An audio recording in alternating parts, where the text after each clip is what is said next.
¿Se acuerdan que existían algunas proteínas que interactuaban con el ADN? ¿Sí? En la región promotora y en la región reguladora.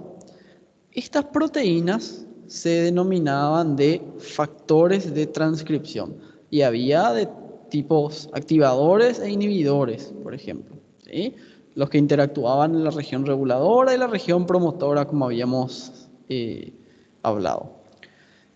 Habíamos comentado también que estos factores de transcripción tienen un alto grado de especificidad, ¿sí? Sobre todo los que interactúan con la región reguladora del gen. Los que interactúan con el promotor son básicamente iguales entre ellos. Los que eran bien diferentes eran los que se dirigen al regulador, ¿sí? ¿Cómo se logra esa especificidad? ¿Cómo es que el factor de transcripción reconoce a ese gen específico? Bueno, resulta que se produce una interacción entre los aminoácidos del factor de transcripción y los nucleótidos del gen. ¿Está bien? Se produce una interacción. Al principio se creía que los factores de transcripción abrían la doble hélice, ¿sí? Separaban las dos hélices y entraban allí para poder leer los nucleótidos, similar a lo que ocurre cuando una cadena de ácido nucleico se empareja con el ADN. ¿Sí? Se estudió mejor y con el avance de la tecnología se dieron cuenta de que en realidad estos factores de transcripción no necesitan, no precisan abrir, separar la doble hélice para poder reconocer a la región reguladora del gen, ¿sí? Lo hacen desde la superficie. Ellos aún reconocen las bases de los nucleótidos, pero desde la superficie, desde el exterior de la doble hélice. Similar a lo que ustedes ven en esta imagen, donde en la parte inferior de color azul queremos representar a la doble hélice del ADN y en la parte superior, fíjense, de color rojo y naranja sobre todo, a un factor de transcripción, ¿sí? Una proteína con estructura de lámina, la parte roja, y de hélice, la parte de color naranja o amarillo, y fíjense cómo la hélice entra en contacto con el ADN. Y desde el exterior de la doble hélice es capaz de reconocer a los nucleótidos. ¿Cómo hace eso? Bueno, si ustedes recuerdan un poquitito la estructura del ADN, que empezamos allá el año pasado, se darán cuenta que esta hélice crea unas hendiduras, unos surcos, ¿sí? Un surco bien profundo que se llama de surco mayor, ¿sí? Y otro menos profundo que es el surco menor, ¿sí? Aquí se ve el surco mayor de vuelta y el surco menor. Es a este nivel, sobre todo a nivel del surco mayor, donde se van a introducir los factores de transcripción, similar a lo que ocurre con esta imagen, donde ustedes están viendo, ¿sí? Se introducen a nivel del surco mayor y son capaces de identificar los pares de nucleótidos. Son capaces de identificar los pares de nucleótidos. Fíjense que pueden existir básicamente estas cuatro combinaciones posibles de nucleótidos, ¿verdad? Puede ser AT o TA, puede ser CG o GC, ¿sí? Saben el nombre, así decimos A es adenina, T timina, G guanina y C citosina. ¿Cómo es que ocurre esto? Bueno, cada una de estos pares de nucleótidos exhibe hacia el exterior, hacia el surco mayor, también hacia el surco menor, pero principalmente hacia el surco mayor, tres átomos: oxígeno, hidrógeno y nitrógeno. ¿Sí? Estos tres átomos que se exhiben hacia el exterior, fíjense que lo hacen en un orden particular, a nivel del surco mayor sobre todo. ¿Sí?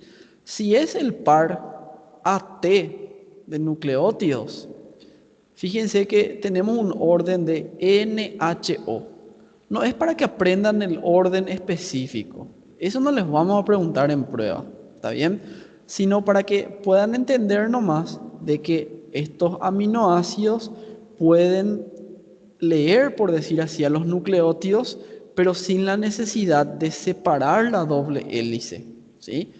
Es como que desde el exterior de la doble hélice pueden reconocer, y cómo reconociendo a estos tres átomos. Y fíjense, cuando era AT, el orden es NHO. Cuando el par de nucleótidos es TA, el orden es OHN, que justamente es la imagen en espejo, se dice, la imagen especular del AT. ¿Ven? NHO en AT, TA sería OHN, que es lo que tenemos aquí en la parte derecha, OHN. ¿Sí? Bueno, justamente si fuese guanina y citosina, el orden sería diferente, sería NaOH, si es GC, y si es CG, la imagen especular de vuelta, que sería HON, que es lo que ustedes ven aquí. ¿Sí? De vuelta, les aclaro, no hace falta que sepan el orden específico de estos átomos que se exponen en los nucleótidos, solamente quiero que entiendan la idea de que es reconociendo a estos átomos que los factores de transcripción pueden crear uniones transitorias, ¿sí? Uniones transitorias con el ADN del tipo puentes de hidrógeno, interacciones electrostáticas, ¿sí? Pero reconociendo a estos átomos es que esta interacción se vuelve específica. Estos factores de transcripción leen aproximadamente unos 20 aminoácidos, que es lo que vemos en esta imagen. Fíjense, este dominio aquí de color naranja de vuelta, H3, H4, ¿verdad? Que está leyendo aquí al ADN, lo está leyendo en una longitud de 20 nucleótidos. Y como existen cuatro posibles combinaciones, 20 elevado a la cuarta potencia hace que existan hasta 160.000 posibles secuencias diferentes que los factores de transcripción van a reconocer. ¿Sí? Fíjense que estos factores de transcripción no necesitan reconocer a todos estos genes, ¿verdad? Porque una célula no va a expresar todos esos genes. Habíamos hablado ya, si es una célula del miocardio, no necesita por qué expresar la insulina, por ejemplo. ¿Sí? Y si es una célula del páncreas, no necesita por qué expresar la beta-globina, por ejemplo, que es la proteína que forma la hemoglobina. ¿Sí? Entonces, el número de factores de transcripción que existe en cada célula es mucho menor que eso en realidad. Bueno, estos factores de transcripción tienen estructuras específicas, especiales, ¿sí? Forman dímeros, ¿sí? Que son estructuras de dos partes iguales. Eso es un dímero, ¿está bien? O sea, pueden ser diferentes o iguales, pero en este caso son iguales. Son estructuras simétricas, ¿está bien? En esa región donde estos dímeros simétricos interactúan con el ADN también presenta una simetría, ¿sí? Tiene una secuencia que se llama de palíndromo. El palíndromo es un término que se prestó de la lingüística. ¿Qué es el palíndromo? Es una palabra que se lee de la misma forma de adelante que para atrás, como por ejemplo la palabra reconocer. Voy a escribir un poco en el chat. Yo no sabría decirles palíndromos en portugués, pero la palabra reconocer es un palíndromo en español, por ejemplo. Y fíjense cómo se lee igual de adelante para atrás. Ahí arara, por ejemplo, nos comparte benzina, es un palíndromo en portugués. Genial. Entendimos entonces qué es un palíndromo. Entonces, genial. Más ejemplos. Entonces, en estas regiones donde el ADN interactúa con los factores de transcripción, fíjense que la doble hélice presenta estas secuencias en palíndromo, que se leerían igual en un sentido y en el otro sentido, básicamente. ¿Sí?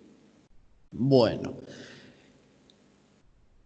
Muy bien. Entonces, vamos reconociendo, ¿sí?, que los factores de transcripción leen, por decir así, a los nucleótidos, pero sin la necesidad de abrir la doble hélice desde el exterior. Y que esa región específica donde interactúa el factor de transcripción es una región con una simetría. Y de igualmente el factor de transcripción tiene una simetría, ¿sí? Aunque existe un gran número de posibilidades para los factores de transcripción, se reconocen 4 estructuras básicas, comunes, por decirlo así, ¿sí?, que son las siguientes que ustedes ven aquí. La hélice, vuelta hélice se llama. La cremallera o zipper, cremallera en español es zipper, ¿sí? La cremallera de leucina o zipper de leucina pueden decir sin problema, ¿sí? Los dedos de zinc y la hélice bucle. Hélice. Bucle sería como vuelta, loop, ¿sí? Una vuelta. Eso sería un bucle, básicamente. Vamos a analizar un poquito a mayor detalle cada uno de estos, ¿sí? Fíjense, como dijimos al principio, todos estos factores de transcripción son estructuras diméricas o la porción del factor de transcripción, ¿verdad?, que reconoce al ADN, la que interactúa con estos 20 pares de nucleótidos, ¿sí? Con estos 20 pares de nucleótidos es una estructura dimérica. Tenemos aquí a un monómero hacia la derecha y a otro monómero hacia la izquierda. El conjunto forma el dímero. Y fíjense, ¿de qué se trata cada uno de estos monómeros? Es una hélice alfa separada de otra hélice alfa por una pequeña cadena de aminoácidos que le llamamos de la vuelta. Esa es la vuelta, ¿sí? Entonces, una hélice alfa, luego la vuelta y otra hélice alfa. Cada hélice tiene una función. ¿En qué sentido? Una de esas hélices en cada uno de los monómeros, una de esas hélices es la que se alinea, aquí se ve, con el surco mayor, ¿sí? Y es la que tiene la función de reconocimiento. Es la que va a interactuar con los pares de nucleótidos para reconocerle y lograr esa especificidad que estábamos diciendo, ¿sí? La otra hélice se queda en la superficie también de la doble hélice, pero no tiene la función de reconocimiento. Interactúa también con el ADN, sobre todo a nivel de los grupos fosfato, y sirve para mantener la posición, como para estabilizarle, por decirlo así, en ese lugar a nuestro monómero, ¿sí?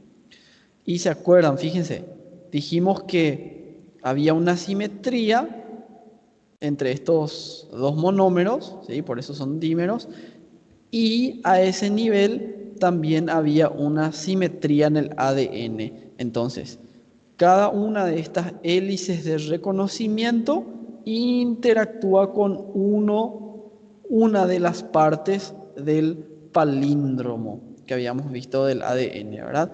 Que era una secuencia que es básicamente igual en un sentido y en el otro.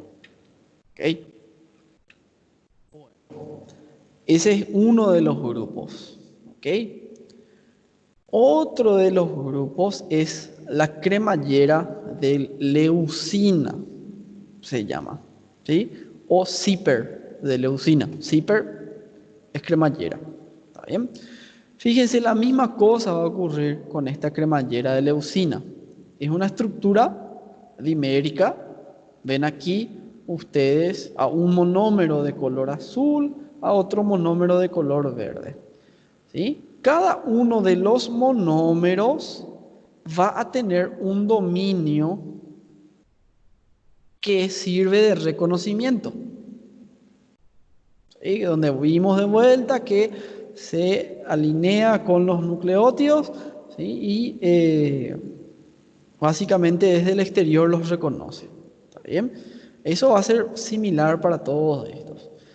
Y fíjense que va a tener otro dominio donde esta porción de la hélice, por decirlo así, de la hélice alfa, es muy rica en aminoácidos de leucina que establecen una interacción del tipo hidrofóbico, se llama, ¿sí? Hidrofóbico con hidrofóbico se atraen y se gustan, ¿sí? ¿Se acuerdan? Lo similar atrae lo similar, básicamente. Estos aminoácidos hidrofóbicos se atraen entre sí y se unen básicamente y de esa forma mantienen una estabilidad en esa región. ¿Está bien? Sí, todo esto sigue en el capítulo 14 y Ilusca. ¿Está bien? El capítulo 14, que es el de transcripción, lo hemos dividido en 3 aulas: la pasada, esta y la siguiente. ¿Ok? Bueno, entonces vimos 2 estructuras hasta ahora: la hélice vuelta hélice, la cremallera de leucina y luego los dedos de zinc, ¿sí? Los dedos de zinc corresponden a la estructura más difundida en los factores de transcripción, ¿sí? Los que más se encuentran son los dedos de zinc, realmente. De vuelta es una estructura dimérica, es decir, formada por 2 partes, ¿sí? Donde cada monómero, por decirlo así, está formado por una secuencia de aminoácidos que se introduce en el surco mayor, ¿sí? Y donde, por decirlo así, en el centro de este dominio, fíjense que se encuentra un ion de zinc, 5 en portugués, ¿verdad? Un ion de zinc que está ligado de forma covalente, decirlo así, está ligado a estos dominios de zinc por la unión a 4 residuos de cisteínas, ¿sí? Y esta parte del dominio, la que sería el dedo, es la que se introduce al surco mayor y reconoce esa secuencia en palíndromo del ADN y logra la especificidad. ¿Está bien? De vuelta, una clásica pregunta es, bueno, justamente estos son los tipos de factor de transcripción más difundidos. Numerosísimos oncogenes, ¿sí? Numerosísimos oncogenes tienen esta estructura de los dedos de zinc. ¿Está bien? ¿Se acuerdan lo que eran oncogenes, verdad? Creo que eso habíamos hablado en biología 1. Si no, me preguntan ahí en el chat qué son oncogenes y vamos a aclarar eso, ¿verdad? Porque es algo bastante importante que tenemos que saber. Muy bien.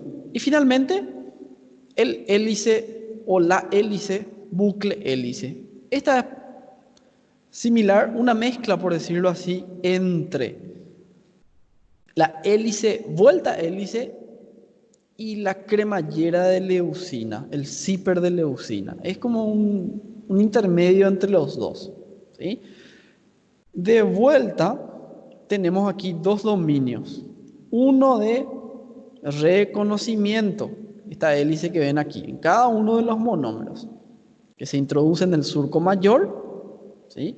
Y otro dominio que se va a unir al homólogo del lado opuesto por interacciones del tipo hidrofóbico también, ¿sí? Aminoácidos apolares hidrofóbicos interactúan con los de la cadena opuesta, con la homóloga del lado opuesto, y logran estabilizar a este factor de transcripción. ¿Está bien? Bueno, estos son los 4 tipos, ¿sí? Frecuentemente, chicos, les pedimos que citen en prueba, ¿está bien? Probablemente no es un conocimiento que van a usar en todas las especialidades. Probablemente lo usen los oncólogos clínicos o aquellos que se dediquen a investigación, ¿verdad? El resto van a ver que no está muy difundido este conocimiento, ¿verdad? Pero, ¿qué pasa? Es como que cuando uno estudia física no puede dejar de hablar de Albert Einstein, no puede dejar de hablar de la física cuántica. Bueno, aquí tampoco en la biología molecular podemos dejar de hablar de esto, ¿verdad? Es como una de las partes más interesantes, ¿sí? Bueno, entonces estamos hablando de la regulación como siempre. Dijimos que la expresión de los genes es la que determina el fenotipo de la célula y la regulación de la expresión ocurre a nivel de la transcripción principalmente, ¿sí? Esa interacción entre los factores de transcripción y el ADN es una de las formas de regular, una de ellas, la interacción entre los factores de transcripción y el ADN, y otra forma muy importante de regular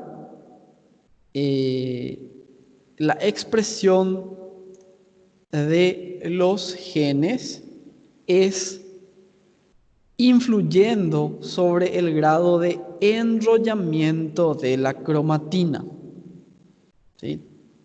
3 meses atrás, cuando hablamos del núcleo de la célula, habíamos explicado cómo la cromatina puede enrollarse sobre sí misma de sucesivas maneras y compactarse. ¿Se acuerdan? Teníamos primero la doble hélice. Esa doble hélice formaba unas casi 2 vueltas alrededor de las histonas, formando lo que conocíamos como los nucleosomas, ¿sí? Esos nucleosomas se enrollaban alrededor de sí mismos, formando una estructura espiralada que era el solenoide, si se acuerdan, donde cada vuelta del solenoide correspondía a 6 nucleosomas, ¿sí? Y ese solenoide va a formar luego el bucle, el lazo, donde cada lazo correspondía a una unidad de un gen, se cree que cada lazo, y luego el lazo, fíjense que se vuelve a enrollar alrededor de las proteínas no histonas, se llama, formando estos grandes filamentos aquí en los cromosomas, ¿sí? Entonces, lo que yo quiero que recuerden de esa aula de hace unos 3 meses atrás es que el ADN se enrollaba alrededor de una proteína básica muy importante, que eran las histonas, ¿sí? Las histonas tienen aquí el papel más importante, trascendente, fundamental, ¿ok?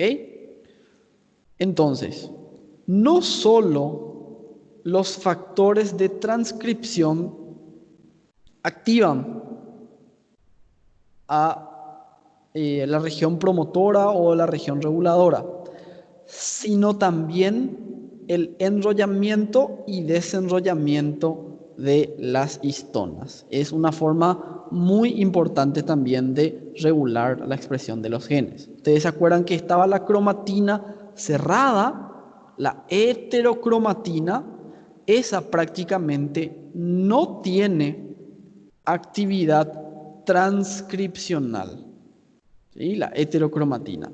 Y está la cromatina abierta, la eucromatina, ¿verdad? La eucromatina es la que tiene actividad transcripcional. No toda la eucromatina también, pero lo que quiero decirles es que la transcripción ocurre en la eucromatina, no en la heterocromatina. ¿Está bien? Bueno, ¿cómo es que se regula esta abertura, por decirlo así, o esta compactación de las histonas? ¿Sí? Muy bien. Ocurren cambios químicos, modificaciones que se realizan a las histonas. Si ustedes observan la imagen de abajo a la izquierda, ¿sí?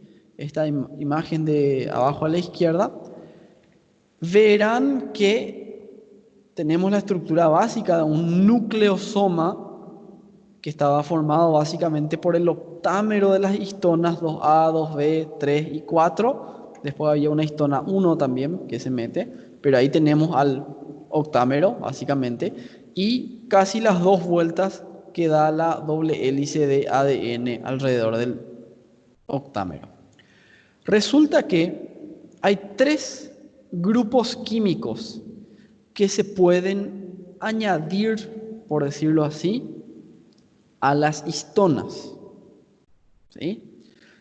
Las histonas se pueden acetilar, añadiendo un radical acetilo, se pueden metilar o se pueden o se pueden fosforilar. 3 grupos químicos, 3 radicales, acetilo, metilo y fosfato, que se pueden añadir a las histonas. Y estas influyen en la compactación, ¿ok? Por ejemplo, si observan la imagen que está arriba y a la derecha, esa de mayor tamaño, ¿sí? Fíjense hacia arriba como los nucleosomas son más abundantes, el ADN básicamente está más enrollado, más compactado, ¿sí? Podríamos decir que las histonas de arriba ahora corresponden a la heterocromatina, por decirlo así, ¿sí? La que está más compactada, ¿sí? Fíjense que las histonas tienen como unas colas, se llaman, ¿sí? Unas colas. Y es a esas colas que se va a añadir estos radicales. Y aquí vemos en este esquema bastante bien, quiere ilustrar cómo la acetilación de las histonas influye en su desenrollamiento, ¿sí? La acetilación, entonces, disminuye el enrollamiento, abre la cromatina para que se pueda transcribir esta entonces. ¿Está bien? Recuerden que dijimos, es la cromatina abierta la que se puede transcribir, la cerrada no. ¿Ok? Es la eucromatina la que se transcribe, no la heterocromatina. ¿Okay? Bueno, entonces la acetilación tiene este efecto de abrir. Por lo tanto, la desacetilación, es decir, retirar estos radicales acetilo, tiene el efecto contrario. La desacetilación compacta. a la cromatina, ¿sí? Produce el enrollamiento del ADN alrededor de las histonas. ¿Ok? Bueno, continuemos. A ver. Dijimos también que otra modificación química que se puede realizar a las histonas es la metilación. ¿Sí? La metilación consiste básicamente, como dice su nombre, en añadir radicales metilo siempre a las colas de las histonas, siempre a las colas. Y esta tiene el efecto opuesto al de la acetilación. ¿En qué sentido? Bueno, cuando se añaden radicales metilo, fíjense, pueden ver en la imagen abajo a la derecha, cuando se añaden radicales metilo, la cromatina se compacta, se enrolla. Y tenemos justamente en el ejemplo de abajo y a la derecha, ¿sí? Donde dice la heterocromatina, fíjense cómo tiene una presencia mayor de radicales metilo, ¿sí? Y la eucromatina, que sería la abierta, la menos compacta, tiene una presencia menor de radicales metilo. ¿Ok? Bueno, ¿me siguen? La tercera modificación que teníamos era el agregado de grupos fosfato, la fosforilación de las histonas. La fosforilación tiene un efecto opuesto a la acetilación y similar entonces a la metilación. ¿Está bien? ¿En qué sentido? La fosforilación de las histonas induce al enrollamiento de la cromatina.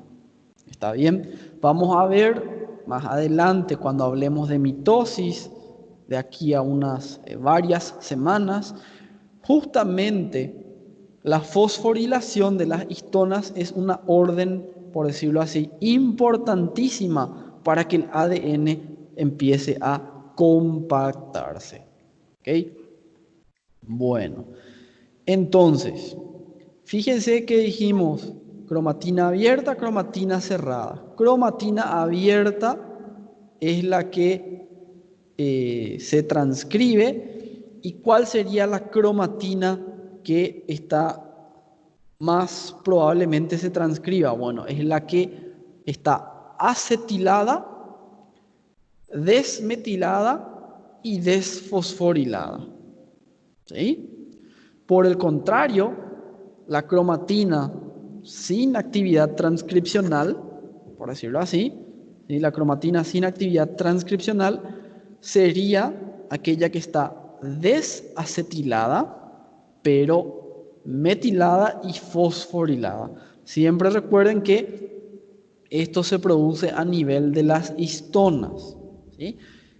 Estas modificaciones que se realizan sobre las histonas es lo que se estudia dentro de esta disciplina relativamente nueva de la biología molecular que se conoce como la epigenética, ¿sí?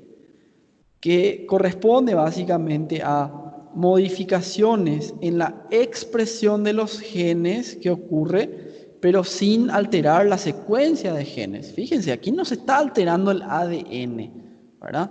No se está alterando el orden de las bases, sino que se está alterando químicamente a las histonas y eso tiene una influencia trascendental a nivel de la expresión de los genes. ¿Ok? Bueno, respondiendo un poquitito a las preguntas, Benzina tenía una pregunta, decía, sí, los factores de transcripción reconocen al palíndromo. No sé si estoy entendiendo muy bien tu pregunta, ¿sí? Creo que no estoy entendiendo muy bien tu pregunta, Benzina. ¿Sí? Después puedes levantar la mano y me decís sin problema. con el sticker ahí de levantar la mano. Eh, a ver, Sidrini también pidió la palabra. Decime un poco, Sidrini, ¿cuál es tu duda? Olá, prof. Eu queria saber mais sobre a acetilação e a metilação de novo. Sí, son cambios químicos, modificaciones que se realizan en las histonas. ¿Está bien? Algunas hacen que se abran, por decirlo así, la cromatina y otras que se enrolle. ¿Con qué fin? Bueno, con el fin de promover la transcripción en la cromatina abierta o inhibir la transcripción en la cromatina cerrada, ¿sí? La acetilación de las histonas abre la cromatina. La metilación y la fosforilación compacta la cromatina. ¿Se entiende? ¿Quedó claro, Sidrini? Sim, prof. Graças. Ok, gracias a vos. Esto quiero, chicos, que recuerden bastante, ¿verdad? O sea, que esto, por ejemplo, es bastante importante de recordar, ¿verdad? A ver, Benzina, decime ahora. Ah, Benzina es Fernando. Bom dia, professor, tudo bem? Sí, todo bien. Vamos lá. Minha pergunta é o seguinte: no começo da sua aula, você mencionou o seguinte, que antes do palíndromo, você falou assim: olha, cada gene tem a sua especificidade, correto? E, e em função de todos os tipos, né, de cremalheira de leucina, dedo de zinco, hélice, volta hélice, hélice bucle, hélice, enfim, de todos esses, qual que era o fator, sei lá, qual é o mecanismo, se isso já é bem conhecido ou não, de falar, bem, agora eu vou pegar o gene 1GF1 e agora eu vou trabalhar nele, entendeu? Porque você Ah, sí. tem uma série de genes, você tem uma série de genes dentro de um cromossomo, né? Você tem um número assim. E aí, e qual desse, ou seja, qual gene eu vou trabalhar, entendeu? Porque eu imagino que a ação Bueno, desse fator de transcrição, ele já reconheceu um palíndromo e falou assim, opa, é ali que eu vou entrar, entendeu? É bueno. ali que eu vou abrir. Si ustedes recuerdan, por ejemplo, en realidad hay varios mecanismos, ¿verdad? Si ustedes recuerdan la clase de señalización, por ejemplo, sí, Sim, el final de muchas de las vías intracelulares, ¿verdad? Que había una comunicación intercelular que podía ser por hormonas principalmente, ¿sí? Y algunos receptores de esas hormonas que están dentro de la célula, por ejemplo, el receptor de la hormona tiroidea, es ese mismo un factor de transcripción que recibe esa comunicación desde otra célula, de la glándula tiroides, por ejemplo, y se dirige entonces hacia el núcleo donde se une a estas regiones específicas del ADN. Otras vías de señalización, si ustedes recuerdan, eran fosforilar a proteínas que fosforilan a otras proteínas. ¿Para qué? Para finalmente fosforilar o llegar hasta un factor de transcripción, y ese factor de transcripción era entonces el que se activaba y se iba hacia el ADN, ¿sí? Para unirse. Entonces generalmente depende de otras influencias que pueden ser externas a la célula o internas dentro de la misma célula básicamente, ¿verdad? perfeito. E no caso desse fator de transcrição, por exemplo, beleza, descobri o gene é esse, a ordem veio lá de cima, certo? Como você usou esse exemplo da tiroideia, então as células de receptores do T3 vão lá, recebem o T3, entram na célula sentido núcleo e vão lá no determinado gene. Chegando nesse determinado gene,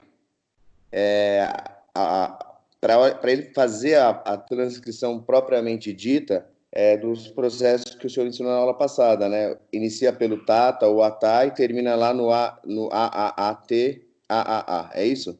Ok, sí, sí, básicamente eso. É? Sí, Ou, sí. ou lá nos três codones, que é o U, o A e A, o G, não é No, no, isso? no. Siempre iniciamos desde el promotor y terminamos en el regulador, en la secuencia de terminación, disculpen. Siempre iniciamos en el promotor y terminamos en la determinación.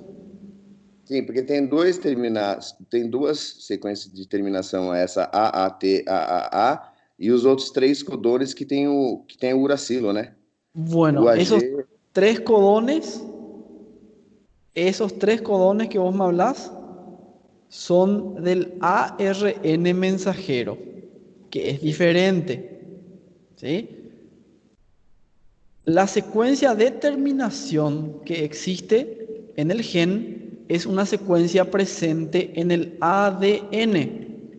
Voy a volver hacia ese slide de la clase pasada. Es una secuencia presente en el ADN. Aquí está. ¿Sí? En la doble hélice. Y cuando llega ahí la polimerasa, sabe que tiene que finalizar la transcripción y liberar al transcripto primario. Esa secuencia UAA, UAG que me mencionas existe en el ARN mensajero, el ARN maduro. Vamos a hablar cuando hablemos de la traducción, ¿sí? Y es la secuencia que le indica al ribosoma que tiene que terminar la síntesis proteica, ¿ok? Quizás tengan un mismo nombre, o realmente tienen nombres diferentes, ¿verdad? Aquí le hablamos de una secuencia de terminación y a nivel del ARN mensajero hablamos de un codón de terminación, ¿ok? Solo que cuando hablamos de esos codones, hablamos del ARN mensajero ya, el maduro. ¿Está bien? ¿Se entiende? entendi. Ok, Obrigado. tranquilo. José, decime. Bom dia. Buenos días. Eu quero só tentar entender aqui o resumo do que o senhor acabou de explicar. Eu poderia, em síntese, falar que quando eu falo sobre acetilação, eu digo que abre a cromatina. Quando eu falo de desacetilação, fecha. Quando eu falo de metilação, compacta. E fosforilação induz o enrolamento. Seria isso, em síntese? Perfecto, brillante. No podría ser más conciso y preciso. Graças. Excelente. Muy bien, a ver, vamos a continuar, vamos a continuar. Muy bien. No solamente existen modificaciones, por decirlo así, o adición de Desculpa cortar. estos... Não ¿Cómo? faz muito sentido. Porque assim, se a acetilação abre a cromatina e a metilação, a fosforilação fecham, então eu entendo que se fala desacetilação é a mesma coisa que você fala metilação. Entendeu? Bueno, tienen el mismo efecto, la desacetilación y la metilación, pero no es la misma cosa porque son radicales diferentes, ¿sí? El radical metilo es básicamente, como vemos acá, un CH3 y el radical acetilo es un CO, ¿verdad? Entonces son diferentes por ese lado. Tienen efectos pero opuestos, pero son radicales diferentes. Por eso. Beleza. Desculpa atrapalhar aí. Tranqui, tranqui, tranqui. Bueno, a ver. Entonces no solamente las histonas son las que reciben esas modificaciones, ¿sí? Resulta que algunas bases, o específicamente la citosina, no es alguna, específicamente la citosina. La citosina en algunas regiones, ¿sí?, puede ser también metilada. Fíjense, aquí ustedes le tienen a la citosina y en su carbono 5 se añade este radical CH3, este es el radical metilo. Como les dije, esta metilación ocurre en lugares específicos, donde la citosina se encuentra al lado de, seguida de una guanina. Y es como que forma una secuencia de dinucleótidos, por decirlo así, de metilcitosina y guanina. Lógicamente, una metilcitosina se va a emparejar con una guanina de la cadena opuesta, ¿sí? Y se acuerdan que les dije recién, la metilcitosina está seguida en la misma cadena por una guanina. Bueno, esta guanina también se va a emparejar con una especie de metilcitosina, o sea, con una metilcitosina también, formando una especie de dinucleótido simétrico, ¿sí? Tenemos entonces una metilcitosina guanina en una cadena, y del otro lado entonces también vamos a tener una metilcitosina guanina, ¿sí?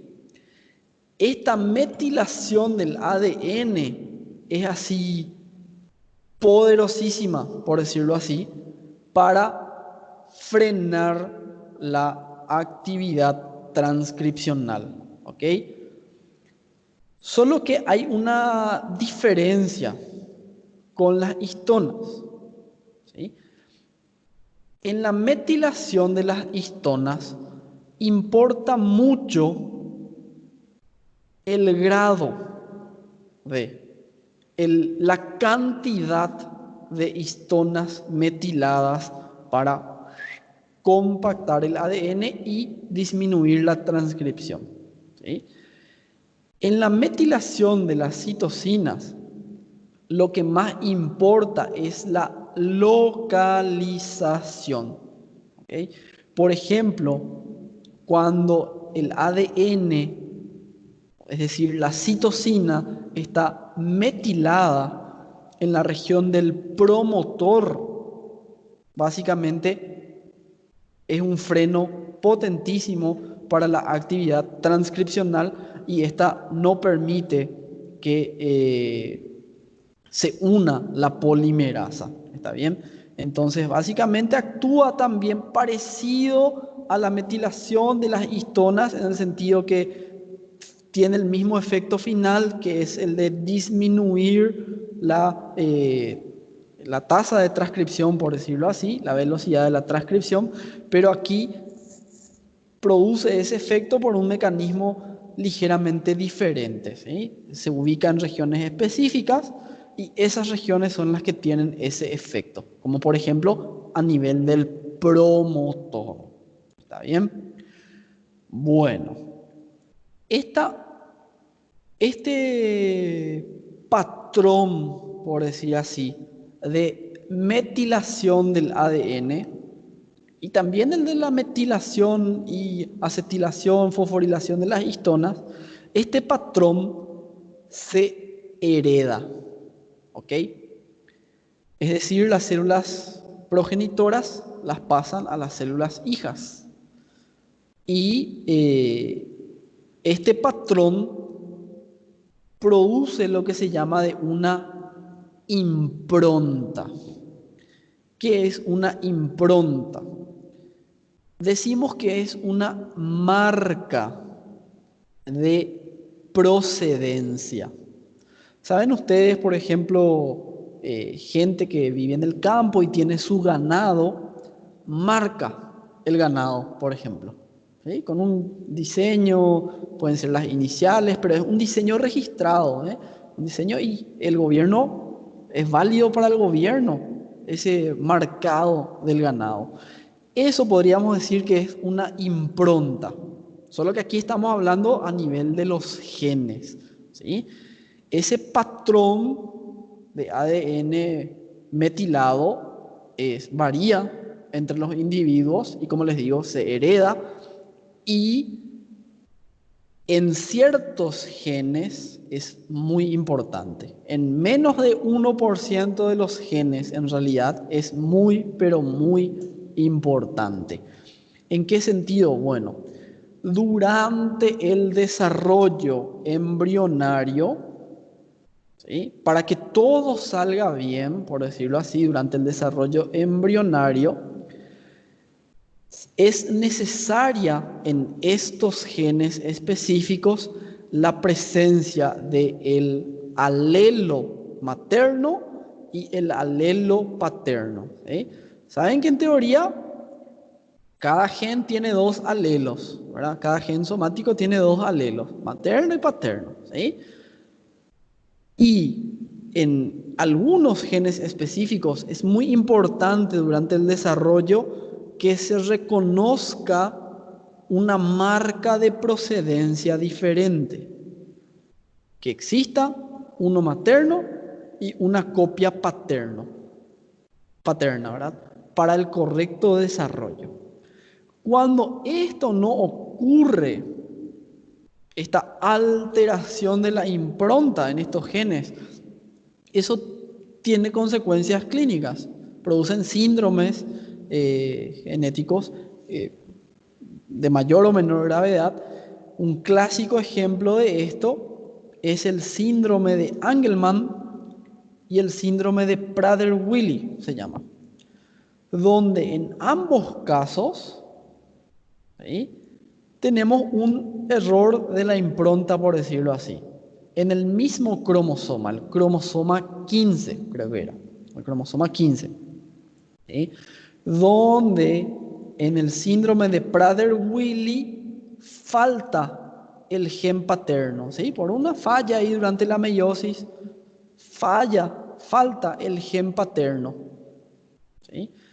Y la célula reconoce que tienen una marca diferente, es decir, hay dos copias del gen materno. El gen está en teoría, se podría producir una proteína, pero el error se produce porque no tenemos las dos diferentes, ¿sí? Y en el mismo gen, cuando falta, por decir así, la impronta materna, ¿sí?, la impronta materna, se produce el síndrome de Angelman. Es decir, tenemos dos copias del gen paterno. ¿Okay? Para sintetizar un poquitito todo esto, ¿a dónde íbamos? Estos cambios en la metilación del ADN y estos cambios químicos a nivel de las histonas se estudia dentro de una disciplina bastante reciente de la biología molecular, que es la epigenética, que es muy interesante y son cambios, cosas bastante conocidas. A partir de ahí hay ciertos autores que no son científicos realmente, que con una falta de escrúpulos se aprovechan ya de eso y venden libros de autoayuda, supuestamente, donde pensando vos podés modificar, supuestamente. Estoy hablando específicamente de, ¿cómo se llamaba este sujeto de la India, que es médico, millonario, vendiendo libros, ¿verdad? Bueno, no importa ahora, no me acuerdo el nombre. Pero a lo que voy es que estos cambios a nivel de la epigenética se heredan, ¿sí? Se heredan y marcan en los genes la procedencia, ya sea el paterno y el materno. Y en algunos genes es muy importante que esté la presencia de los dos, o si no, lleva a errores, por decirlo así, en el desarrollo, sobre todo durante la actividad del desarrollo embrionario. A ver, Andiara tiene una pregunta muy interesante, ¿verdad? Dice, o dos preguntas realmente. Por un lado, dice, en términos de salud, en la práctica, dice, lo ideal para nuestro cuerpo es que esté acetilado, metilado o fosforilado. Depende, ¿sí? Este es nada más el mecanismo. Yo creo que no hay que hablar de ideal o favorable y desfavorable, sino que es un mecanismo nada más que tiene la célula. Es un mecanismo como tal, ¿verdad? ¿Para qué? Para, con un mismo genoma, expresar diferentes fenotipos. Por ejemplo, siempre vamos a la célula del páncreas que produce insulina y al miocardiocito que produce actina, ¿verdad? El miocardiocito, que no le interesa producir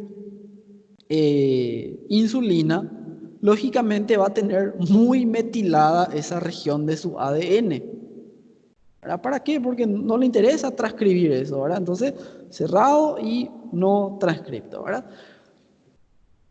Ahora, por el contrario, una célula del islote pancreático va a tener probablemente muy acetilado esa región de su ADN que produce la insulina y bastante metilado la región que produce la actina porque no le interesa producir tantos filamentos del citoesqueleto, ¿verdad?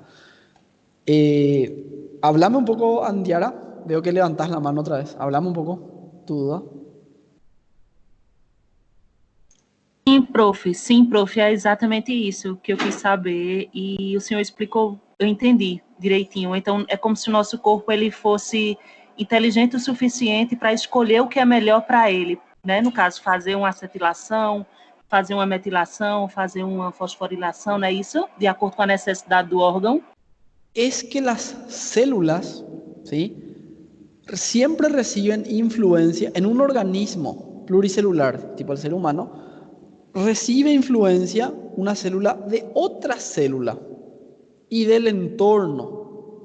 Y es esa influencia la que le va a condicionar a que se exprese y se desarrolle en un cierto linaje celular, es decir, en un cierto tipo celular, ¿verdad? Que se convierta en una célula muscular, que se convierta en un fibroblasto, que se convierta en un adipocito, ¿sí? Y diferentes linajes celulares, por más de que tengan el mismo genoma, ¿verdad?, producen o expresan genes diferentes, por decirlo así, expresan genes diferentes. Siempre gracias a la influencia, sobre todo del medio y de otras células. ¿Se entiende más o menos? Entendi, professor, entendi. Obrigada.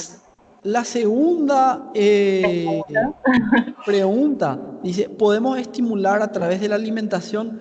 Te soy sincero, siempre leí algo así de la epigenética y la nutrición y realmente no me generó la curiosidad suficiente para investigar. Ayer cuando estaba leyendo de vuelta, estudiando para preparar la clase, ¿verdad?, sobre todo, volví a leer sobre esto.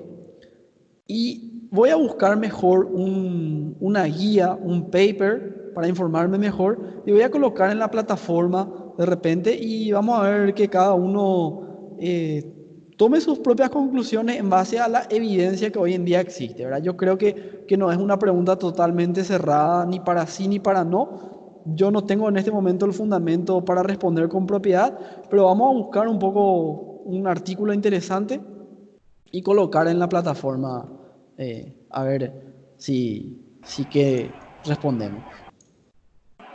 Gracias, profe. Muchas gracias. A vos, Andiara. Bueno, ¿alguna pregunta más, chicos?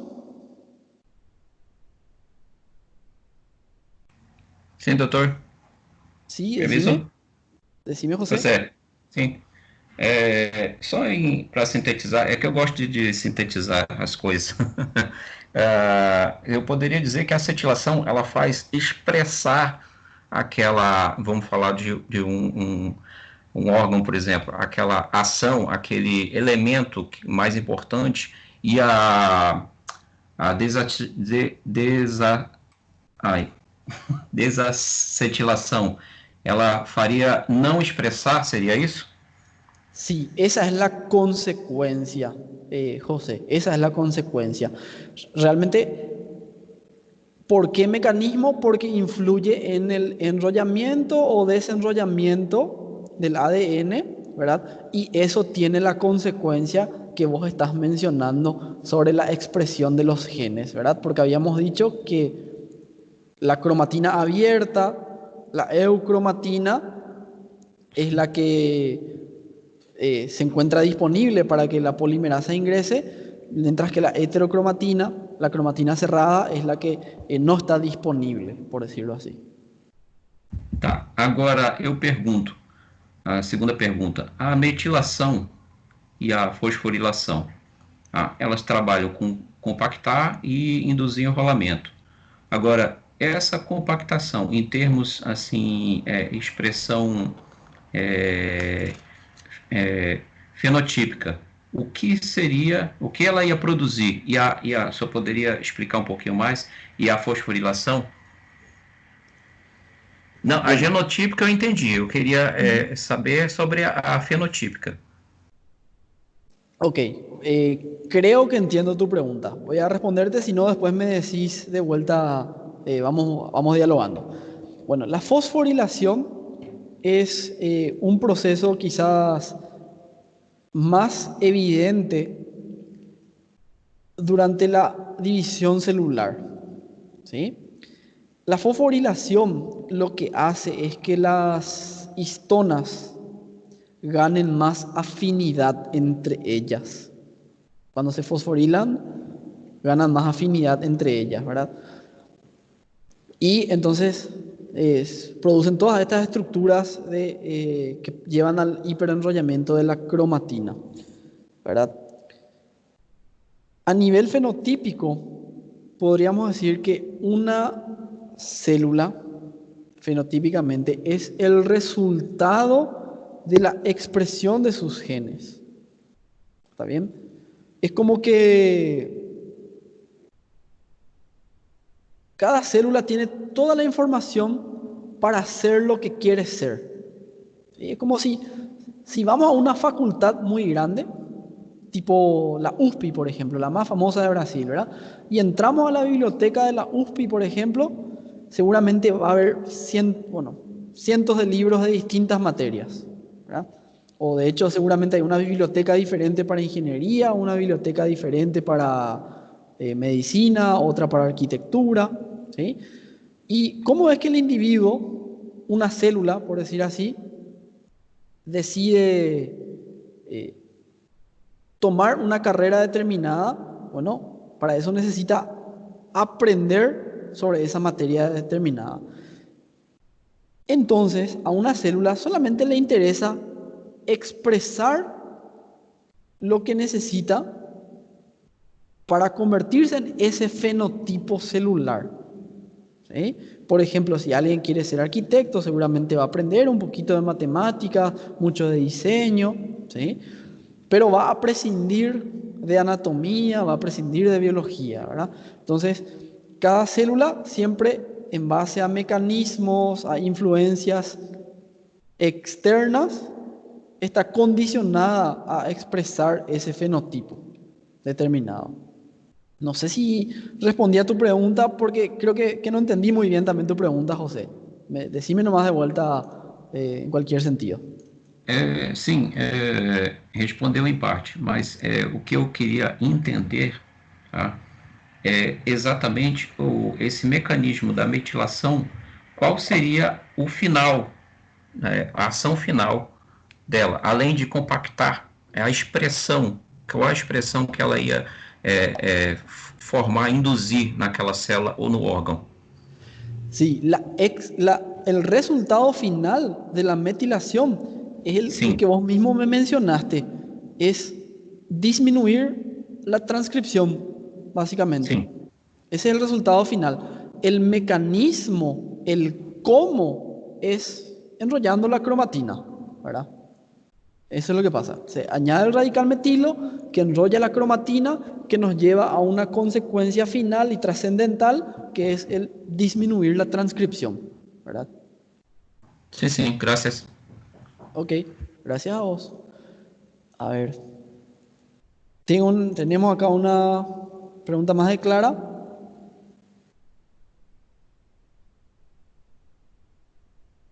Hijo, Clara, prende un poco tu micrófono, Clara, y decime tu pregunta, porque ahí leyendo está un poquito difícil de entender para mí.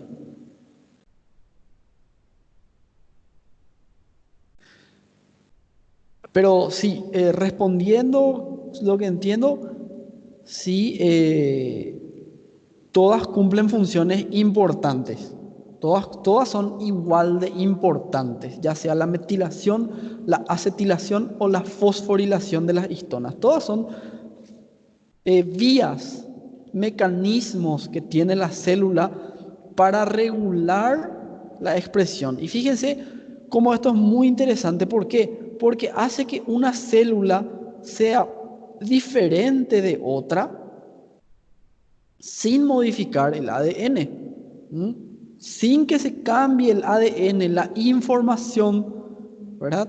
Sin que se cambie la información, una célula es diferente de otra. ¿Por qué esto es importante? Porque recuerden, la estabilidad del ADN es así fundamental para la sobrevivencia de la célula y en consecuencia para la sobrevivencia del organismo. Entonces no se puede estar modificando continuamente las bases del ADN. ¿Por qué? Porque va a llevar ya a una tasa de mutación demasiado rápida y eso va a llevar probablemente a la pérdida del ciclo celular o a la pérdida de control de la expresión de los genes, que siempre lleva a cáncer, básicamente, ¿verdad?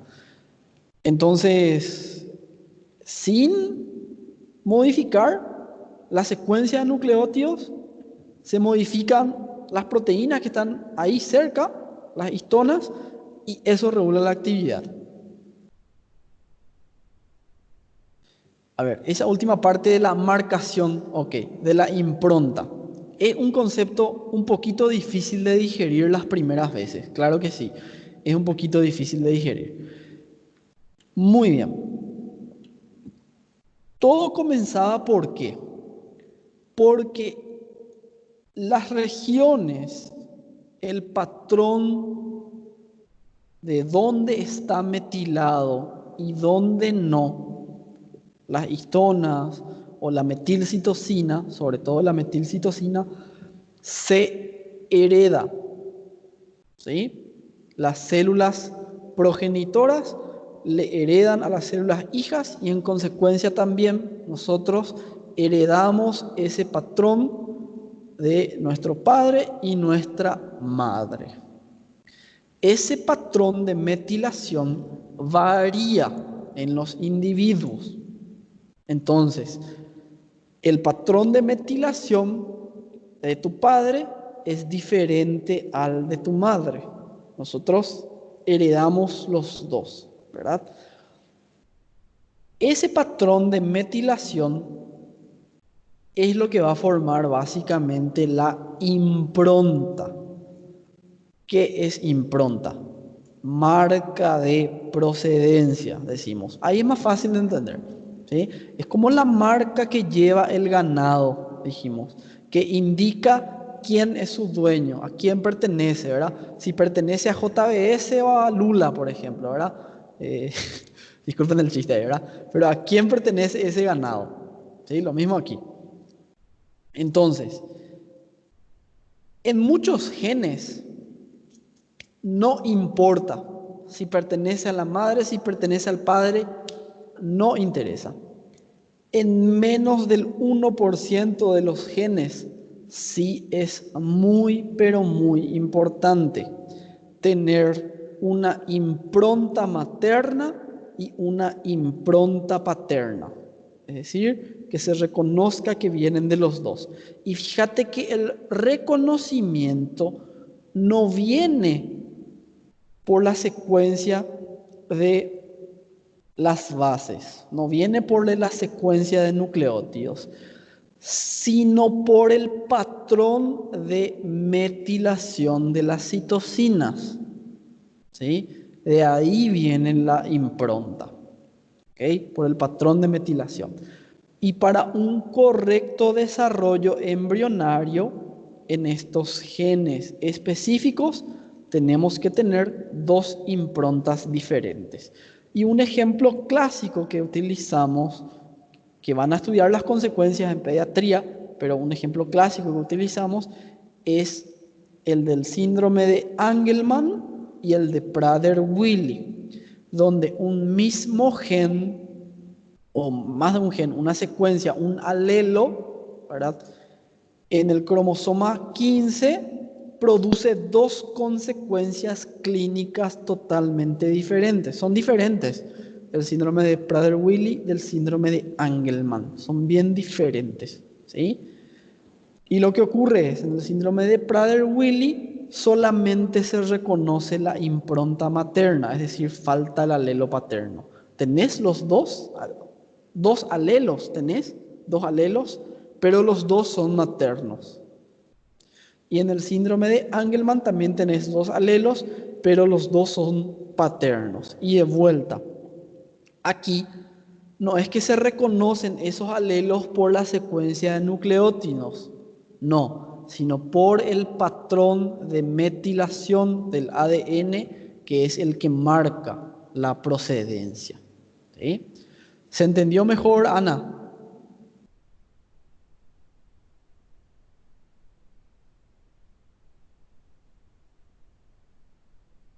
Gracias. Ok, gracias a vos.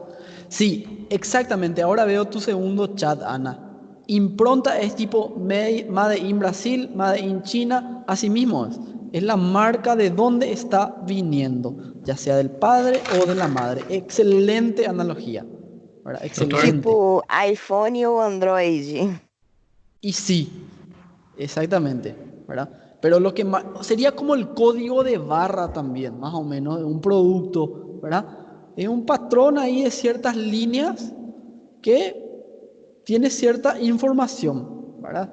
En este caso, marca de dónde viene, ¿sí? Se hereda ese patrón. Bueno, gracias, profe. Gracias a vos. José, decime. Doutor, com essa explicação, o senhor acabou completando a resposta da minha pergunta anterior. Eu só queria fazer uma colocação e o senhor me disse se está correto. Se eu tenho um problema na metilação, por exemplo, nesse exemplo que o senhor colocou, do cromossomo 15, aí eu vou ter expressões fenotípicas diferentes do que deveria ser. Correto ou não? Es correcto para algunos genes, ¿sí? El razonamiento está correcto, ¿sí? Solo que en la mayoría de los genes, afortunadamente, no importa la impronta, ¿sí? En ese 1% de los genes sí importa, ¿sí? Esse O sea que 1% geralmente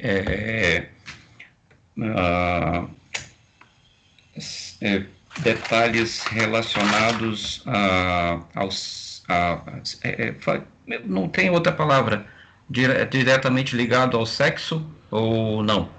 no, generalmente son en cromosomas somáticos, pero sí son importantes para el desarrollo embrionario, ¿sí? Son genes que se activan durante esa fase de nuestra vida, ¿verdad? Sobre todo, principalmente, ¿verdad? Para el desarrollo embrionario. Ok, gracias. A vos. Ok, chicos, ¿alguna otra duda? Fernando, decime.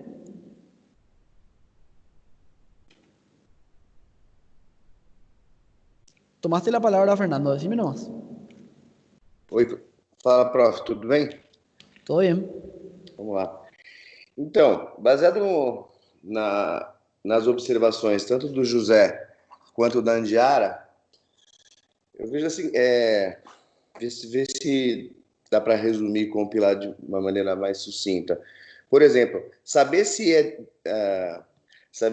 do pai ou da mãe, né, para determinar, sei lá, qual vai ser o patrão de metilação, no caso que eles são específicos, eu acho que eu vejo isso muito, ver se está certo, mesmo só em escala embrionária, né? Porque depois que já está formado, né? O gene já está formado, a pessoa está formada, já desenvolveu, não importa a fase a qual que ela se encontra, aí a ação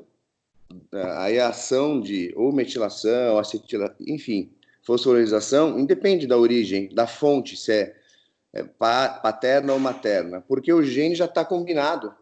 O gene já teve o processo lá de meiose, daqui para frente é só mitose, já teve a recombinação genética. E a partir daí a única coisa que a gente vai ter é o fenótipo agindo em cima do genótipo. E aí daí que eu faço o link que, por exemplo, uma má alimentação, sei lá, um processo até mesmo físico pode influenciar no não desenvolvimento ou da não característica desse gene. Faz sentido? Bueno, creo que fueron muchas cosas al mismo tiempo, ¿verdad? Pero, Mas elas são totalmente interligadas. ok, É um consequência de cartas isso daí. realmente lo que hablamos de la impronta, lo de la marca de procedencia, eso sí es importante durante el desarrollo, ¿verdad? Pero los otros cambios químicos que se producen para favorecer o inhibir la transcripción ocurren durante toda la madurez, o sea, durante toda la vida del individuo realmente, ¿verdad? Entonces, no es que sean importantes los demás cambios, no es que sean importantes durante el desarrollo, ¿verdad? Porque sí, es cierto que cuando el cuerpo ya está maduro, por decirlo así, el fenotipo celular ya está definido, pero aún así estas señales deben de permanecer para mantener control sobre ese fenotipo celular. Acordate, ¿qué es lo que ocurre finalmente cuando una célula pierde control de su fenotipo, pierde control de la expresión de sus genes? Cáncer. Siempre esa es la respuesta. Não, tudo bem, beleza, mas por exemplo, o gene X, tá? Esse gene é o que vai te dar o seu fator sanguíneo. O gene Y é a cor do teu cabelo. Se ele é curvo ou se é liso, não importa. A leitura desse gene, pouco importa se é do pai ou da mãe nesse aspecto. O que vai importar é que o fenótipo, agindo sobre o genótipo, por exemplo, uma pessoa que não se alimenta direito vai crescer como? Mesmo que o gene dele esteja lá como característica potencial máxima de 2 metros de altura, o cara vai ser um anão. Então, tipo assim, pouco importa se é do pai ou da mãe, o que importa se veio 1,5 metro do pai e 50 centímetros da mãe na combinação, no arranjo. Mas o que a Andiara falou faz muito sentido, porque, no meu ponto de vista, para efeito de conversa, faz muito sentido, porque o fenótipo ele age diretamente na expressão do genótipo. Entendeu? Sí, cierto, hay influencias, eso no se puede negar, ¿verdad? Solamente que, como te digo, creo que está en un estado incipiente aún, ¿verdad? O sea, que es un conocimiento que se está desarrollando, ¿verdad? Solamente que no sabría decirte específicamente la respuesta a la pregunta de Andiara, ¿verdad? Por eso, como les dije, voy a buscar un buen artículo, voy a colocar ahí en la plataforma y vamos a generar una discusión sobre eso, ¿verdad? Sí, porque, o sea, es algo interesantísimo, sin duda. E fechando, na questão, por exemplo, da importância de saber se o gene é de origem paterna ou materna, isso se encaixa mais em âmbito fetal? Embrionario, sobre todo, durante el desarrollo embrionario. Beleza. Ok. A ver, tengo acá otra pregunta que mandó Jennifer. Ella dice, dijiste que la metilación acontece luego después a duplicación, ¿verdad? Entonces, sin esa metilación, la célula tendría problemas para dividirse. ¿Y cuál sería la ligación entre la metilación y el ciclo celular? Muy bien. Ok, entonces, para que ocurra la mitosis, o sea, la división celular, vamos a ver que una etapa previa a la división, es la compactación de la cromatina, ¿sí? Para que se compacte la cromatina, esta va a tener que estar así, bien fosforilada y bien metilada, como habíamos dicho, ¿sí? Solo que, vamos a pensar un poquitito, para que ocurra esta división celular, antes tuvo que haber existido una duplicación, así como mencionas en la pregunta. Tuvo que haber existido una duplicación antes. Entonces, vamos a ver también cuando hablemos de la clase de replicación del ADN, es también el ADN abierto. Hay que ir abriendo las regiones del ADN para poder duplicarlo, ¿verdad? Entonces, a medida que va avanzando la DNA polimerasa, se llama, ¿sí? Se van abriendo, separando los nucleosomas, ¿verdad? No sé si respondí tu pregunta, Jennifer. Si me puedes escribir en el chat o si querés abrir tu micrófono sin problema.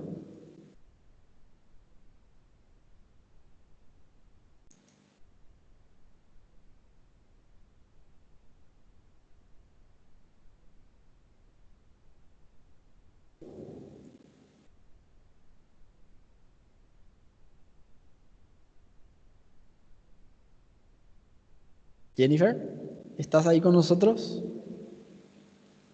Si estás con nosotros, golpea una vez. Si no, golpea 2 veces.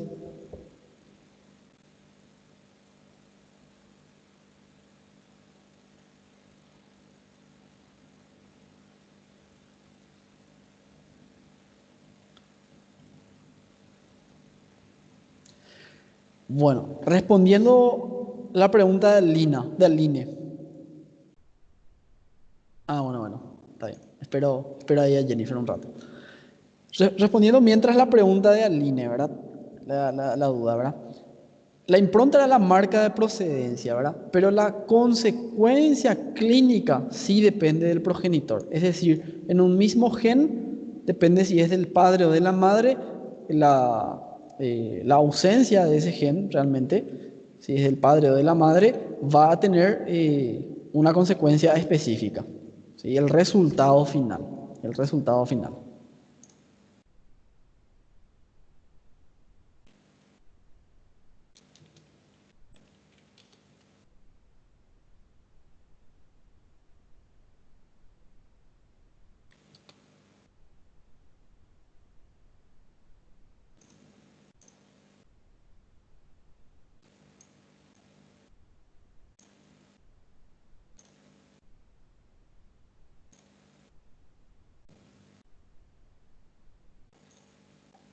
Bueno, si no hay más dudas, chicos, voy a detener la grabación